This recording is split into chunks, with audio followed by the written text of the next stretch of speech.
मित्रांनो नमस्कार. माझ्या मॉडर्न गोट फार्मिंग चॅनलमध्ये मी आपले मनापासून स्वागत करतोय. सर नमस्कार. नमस्कार. सर वय किती आपलं? 84. तर मित्रांनो सरांचं वय 84 आहे. ह्या वयात सुद्धा सर हा जो पाला आहे हा कुठला पाला म्हणायचा? शेवरीचा पाला. आणि हा हत्तीघास. तर शेवरीबद्दल काय सांगाल? शेवरी का महत्वाची आहे किंवा शेवरी म्हणजे रानातलं क्षार जे आहे ते कमी होत आहे, त्याच्यासाठी आम्ही शेवरी घालतो. आणि ते असं कापून बारीक कापून जनावरांनी घालतो. बरं, म्हणजे तुम्हाला म्हणायचं की शेवरी ही जनावर चांगली खातात.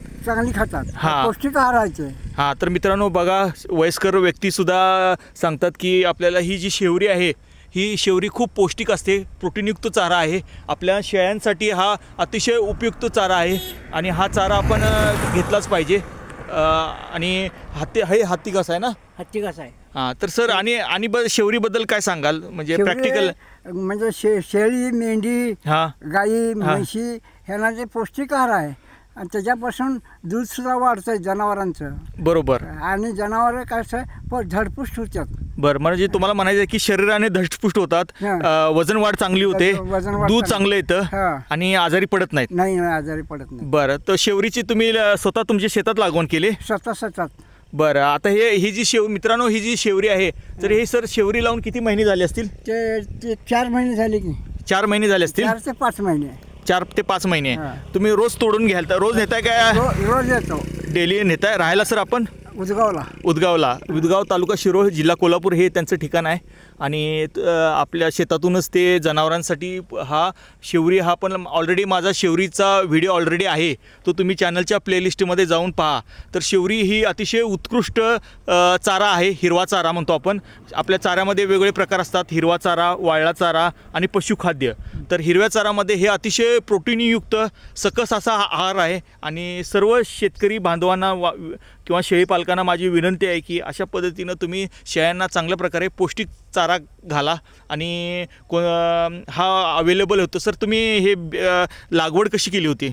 लागवड काय नाही, माऊच करायचं, सऱ्या सोडायचं आणि बोधावर घालायचं, बोधावर शेवरी घालायचं आणि सरीला दोन्ही बाजूला गवत लावायचं. बरोबर.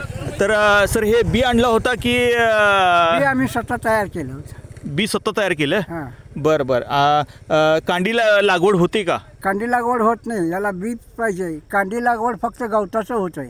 गवत, हत्तीघास आणि ऊस हे कांडी लागवड होत आहे, बाकीचं कुठलं कांडी लागवड होत नाही.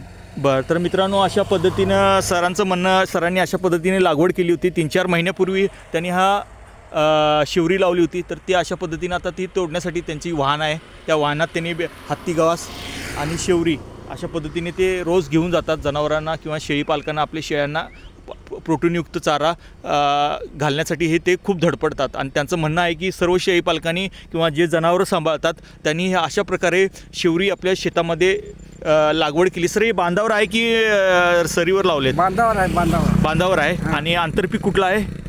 1 फुटाचं अंतर. बरं, नाही आंतरपीक म्हणजे त्याच्या व्यतिरिक्त आतपीक कुठलं आहे? सरी हे बोधावर लावायचं, हे शेवरी आणि सरीत लावायचं, दोन्ही बाजूला काड्या. बरोबर. तर मित्रांनो अशा पद्धतीनं सरांचं लागवड झाली होती. आणि सर ह्याला पाणी लागतं का? तसं पाणी लागते. किती दिवसांनी द्यावं लागेल? 15 ते 20 दिवसानं. तर मित्रांनो उन्हाळ्यात ते बी 15 ते 20 दिवसानं. पावसाळ्यात 4 महिने पाणी लागत नाही. तर सरांचं म्हणणं आहे की आजोबांचं म्हणणं आहे की पावसाळ्यात आपल्याला हे काय पाणी घालायची गरज नाही, कारण निसर्गाच्या पावसाच्या पाण्यात ते व्यवस्थित येतं. आणि उन्हाळ्यात आपल्याला 15 दिवसांनी घ्यायचं आहे. सर उन्हाळ्यात लावलेलं चांगलं काय पावसाळ्यात लावलेलं? कशा पद्धतीने लागवड केली पाहिजे? पावसाळ्यात का लावायचं की बी उगवून रोप तयार होऊन त्याची उंची वाढायला पाहिजे. बरोबर आहे. म्हणजे वाढली म्हणजे 4 फूट उंची वाढली म्हणजे 3 फूट सोडून वरचं 1 फूट कट करायचं, 3 फूट खाली सोडायचं, म्हणजे जास्त उंच गेलं की कापायला येत नाही. बरं. तर मित्रांनो सरांचं म्हणजे आजोबांचं म्हणणं आहे की अशा पद्धतीने लागवड केली पाहिजे, पाण्याचं व्यवस्थापन केलं पाहिजे, बियाचं आपण माहिती घेतलेली आहे. आणि सर ह्याला जमीन कशी लागते? जमीन त्याला चार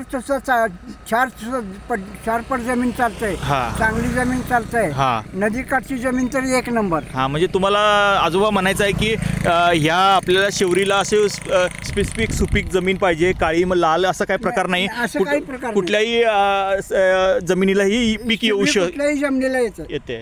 तर मित्रांनो, आजोबांचं म्हणणं आहे की अशा पद्धतीनं पशुपालनामध्ये आपण पशुधन आपण सांभाळत असतो किंवा शेळ्याविषयी माझं चॅनल आहे तर आपण शेळ्यांविषयी बोलूया. तर अशा पद्धतीने मित्रांनो शेवरी ही लागवड करा आणि काही कष्ट नाही, म्हणजे जास्त एकदा लावण केली की 15 दिवसातनं एकदा पाणी द्यावं लागतं आणि त्या पद्धतीनं अतिशय पद्धतीनं चांगल्या पद्धतीने येतं आणि अतिशय उत्कृष्ट चारा आहे आणि चारा व्यवस्थापनामध्ये हा सगळ्यात महत्त्वाचा पौष्टिक चारा आहे आणि तो आपण घेतलाच पाहिजे. आणि अशा पद्धतीनं ह्या वयातसुद्धा सरांचं वय, आजोबांचं वय बघा तरीसुद्धा अजून आजोबा गाडी अजून चांगली मारता? गाडी मारतो हो, म्हणजे बघा तर गुडघ्यात कळा आहेत, चालायचं होत नाही. बरं, गाडीवर बसून मला कोल्हापूरला जाऊन याला सांगा, जाऊन येतो. बरं, पण चालायचं नाही.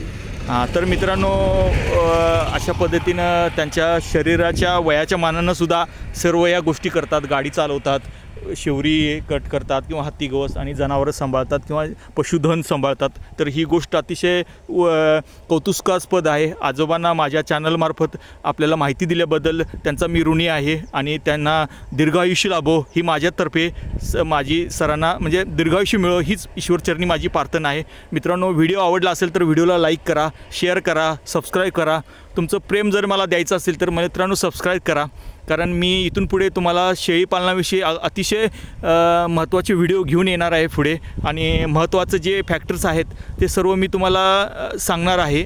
आता मी आज जो घेतलेला आहे तो चारा व्यवस्थापनाचा एक घेतलेला आहे. तर अशा पद्धतीनं मित्रांनो छोटीशी माहिती आहे. आवडली तर व्हिडिओला लाईक करा, शेअर करा आणि सबस्क्राईब करा. मित्रांनो, व्हिडिओ पाहिल्याबद्दल धन्यवाद.